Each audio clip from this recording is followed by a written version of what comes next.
बहुत अच्छा काम किया तुमने, एक बुढ़िया को सड़क पार करवाई, बहुत अच्छा काम किया, शाबाश, बैठ जाओ। दूसरे बच्चे को कहा इधर आओ, तुमने क्या सेवा काम किया? बोला जी मैंने एक बुढ़िया को सड़क पार करवाई। मेरी माताएं बहनें कुछ और तरह ना सोचे, केवल एक विनोद भरी बात है सेवा की चर्चा में, बस ध्यान आ गई तो कह रहा हूं। अध्यापन का शाबाश, बहुत अच्छा, तुमने बहुत अच्छा किया। तीसरे बच्चे को बोला तुम बताओ। बोला जी मैंने भी एक बुढ़िया को सड़क पार कराया। बोले अच्छा। चौथे से कहा भाई तुमने? बोले मैंने एक बुढ़िया को सड़क पार। अध्यापक ने कहा तुम्हारे को इतनी बुढ़ियाएं कहाँ से मिल गई भाई सारों को? बोले नहीं जी, बुढ़िया तो एक ही थी। बोले फिर? इतनी कमजोर थी, चला नहीं जाता था। बोले नहीं नहीं, हम सारे उसके पास गए और हमने जाके कहा बुढ़िया चल तेरे को सड़क पार कराएंगे। वो कहने लगे खबरदार, मैं नहीं जाते पार, मैंने सीधे जाना है। हमने कहा देख हमने भलाई का काम जरूर करना है, तेरे को सड़क पार करवानी है। बोले मारूंगे डंडा। हमने उसका डंडा तो लिया छीन और पकड़ कर को घसीट के ले गए, सड़क पार करवा करके आए। बंधुओं, दुनिया बड़ी विचित्र है, दुनिया की बातें बड़ी विचित्र हैं। अब ये कहने और ये सुनाने के पीछे ऐसा कुछ अर्थ नहीं है कि किसी को जबरदस्ती सड़क पार करवाई जाए।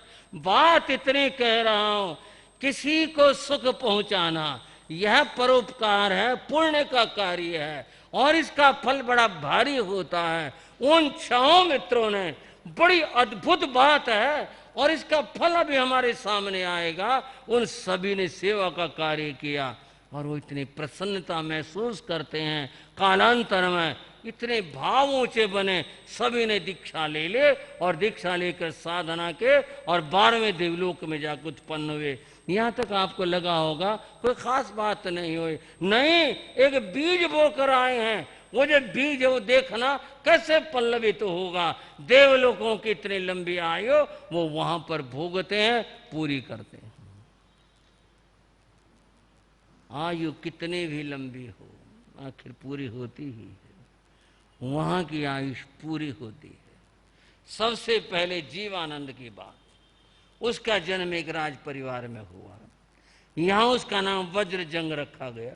कथा तो बहुत विस्तार से मैं थोड़ी सीमित करके बता रहा हूँ। वज्रजंग रखा गया, बहुत अच्छा युवक था। पर एक बात और हुई यहाँ पर, वो ये हुई कि वज्रजंग की माँ ने 14 स्वप्नों का दर्शन किया था और 2 माताएं ही 14 स्वप्नों का दर्शन करती हैं, एक तीर्थंकर माता और एक चक्रवर्ती माता। अंतर इतना होता है, चक्रवर्ती माता जो स्वप्न देखती है वो कुछ धूमिल होते हैं और तीर्थंकर माता जो स्वप्न देखती हैं वो बड़े उज्जले होते हैं, फर्क होता है। लेकिन इस बात को समझे न समझे, तथ्य यही है बंधुओं, वज्रजंग को यहाँ इस जन्म के अंदर चक्रवर्ती होना था। उसके साथी जो 5 पीछे रहे वो 4 भी यहीं आसपास में आकर के कहीं जन्म लेते हैं। एक मंत्री का बेटा बन गया, एक श्रेष्ठी नगर सेठ का बेटा बन गया, एक और इसी प्रकार से जो भी संबंधित लोग हैं उनका बेटा बन गया, एक और वो भी बन गया, और एक जो बचा वो किसी दूसरी जगह पैदा हुआ, वह भी किसी उच्च परिवार में पैदा हुआ। 5 वे और 6ठा यह वज्रजंग, अर्थात वह आत्मा वो जी जो अपनी यात्रा करते हुए आ रहे हैं, जीवानंद वैद्य का जी। इस तरह ये सब यूं अपने अपने स्थान पर जन्म लेते हैं, ये सब उनके पुण्यों का फल चल रहा है। अब थोड़ी सी बात मैत्री की करूंगा। मैत्री को एक लोग व्यवहार की सी बात करते हैं, अच्छा भाई किसी से जान पहचान हो गई, दोस्ती हो गई, चलो ठीक है।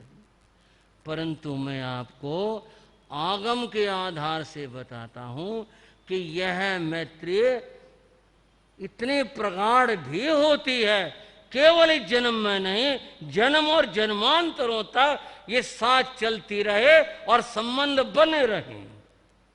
मैत्री ऐसी भी चीज होती है।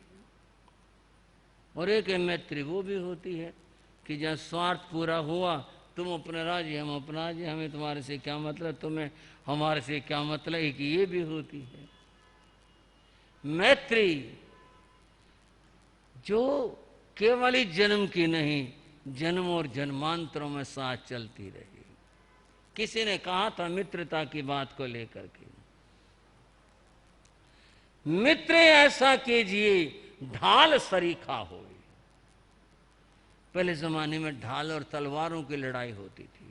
ढाल एक चीज होती थी, गोल होती थी, लोहे का एक टुकड़ा बड़ा भारी सा मजबूत सा होता था, और वो युद्ध में क्या काम आता था, जब तलवार की लड़ाई होती तो योद्धा एक हाथ में तलवार रखता था, एक में ढाल रखता था। जब शत्रु वार करता था ढाल को आगे कर देता था और अपनी रक्षा करता था, और अपनी ओर से तलवार से वार करता था। ऐसे लड़ाई होती थी। क्या उदाहरण दिया। मित्र ऐसा कीजिए ढाल सरीखा होए। ढाल जैसा मित्र होना चाहिए। दुख में तो आगे रहे, कोई विपत्ति आ गए तो वो आगे रहता है, सुख में पीछे होए। जब कोई काम नहीं होता, लोग उसको रस्सी बांध कर यहाँ लटका लेते थे पीछे कमर के ऊपर उस ढाल को। अब कोई काम नहीं है ना, तो कहा सुख में पीछे होए, अब पीछे होकर रहने ठीक है। और अगर कहीं कोई बात है, कोई मुसीबत है, तो ढाल हमेशा आगे रहती है। मित्रता का एक ये रूप है। और बंधुओं, मैत्री की बात चली तो बताता चलूं आपको, ये मित्रता कैसी कैसी होती है। एक मित्रता होती है प्रातः के सूर्य उदय की छाया। प्रातः के सूर्य उदय की छाया। और एक मित्रता होती है सायंकाल के सूर्य के अस्त होते की छाया। आप कहेंगे क्या हुआ, क्या बात हुई? बात यूं है, दिनस्य पूर्वार्ध परार्ध भिन्ना। जब सूर्य उदय की छाया को देखोगे, सूर्य इधर निकलना और छाया वो लंबी दूर तक चली जाती है। प्रातः काल की छाया कैसी होती है? लंबी होती है। और जैसे जैसे सूर्य चढ़ता है और दोपहर आती है, वो सारी छाया सिमट करके नीचे तक आ जाती है, खत्म जैसे हो जाती है। एक ऐसी मैत्री प्रारंभ में जो इतनी बड़ी थी, इतने बड़े सपने थे, इतनी बड़ी बात थे, वह समय के साथ सिमट करके यहां तक आ गई। दिनस्य परार्ध भिन्ना। और दिन के आधे भाग के बाद शुरू में थोड़ी सी छाया थी, थोड़ी सी मैत्री का शुरुआत हुआ, पर समय के साथ बढ़ती गई। सायंकाल में जो सूर्यास्त होने जाता है, वो छाया कितनी लंबी हो जाती है, जो समय के साथ बढ़ती जाती है। एक ऐसी मैत्री जो शुरू में बड़ी है, फिर सिमट करके खत्म हो जाती है। जो स्वार्थ की मैत्री है वो तो ऐसी होती है जो समय के साथ स्वार्थ पूरा होने पर समाप्त हो जाती है। एक मैत्री ऐसी होती है कि जो कि बढ़ती जाती है और वो समाप्त नहीं होती है। मैत्री इसका नाम है।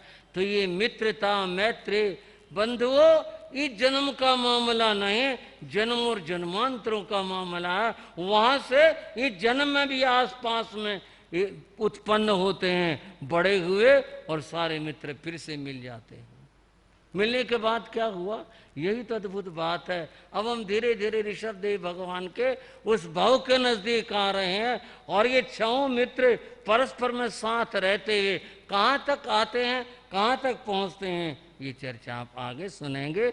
आज की चर्चा को मैं यहीं पर विराम देना चाहूँगा। जीवन में सेवा का बहुत बड़ा महत्व है। सेवा से व्यक्ति इतना महान फल प्राप्त करता है जिसकी कल्पना नहीं की जा सकती है। मित्रता जीवन का धन होता है, परंतु सच्ची मित्रता हो तभी होता है, अन्यथा नहीं होता है। ये सेवा उन्हें कहाँ ले गई, अब इसकी बात आगे। आज की चर्चा यही। और अब हम बात कर रहे हैं जिन शासन गौरव गाते हैं, जिन शासन गौरव निज जीवन सफल बनाते हैं, निज जीवन सफल बनाते हैं, जिन शासन गौरव गाते हैं, जिन शासन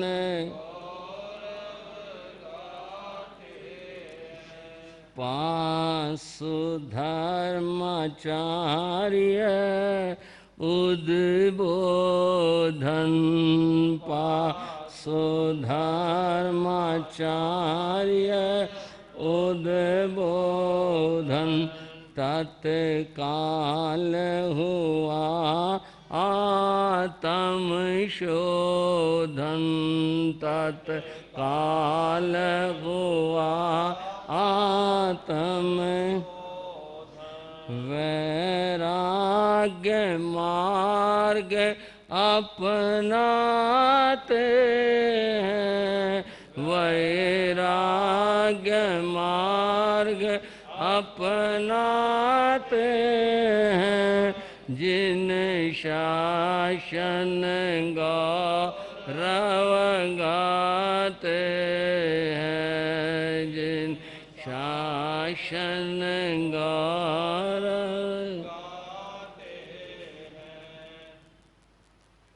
जिन शासन के प्रथमाचार्य श्री सुधर्म स्वामी हुए। सुधर्म स्वामी की संक्षिप्त चर्चा आपने सुनी।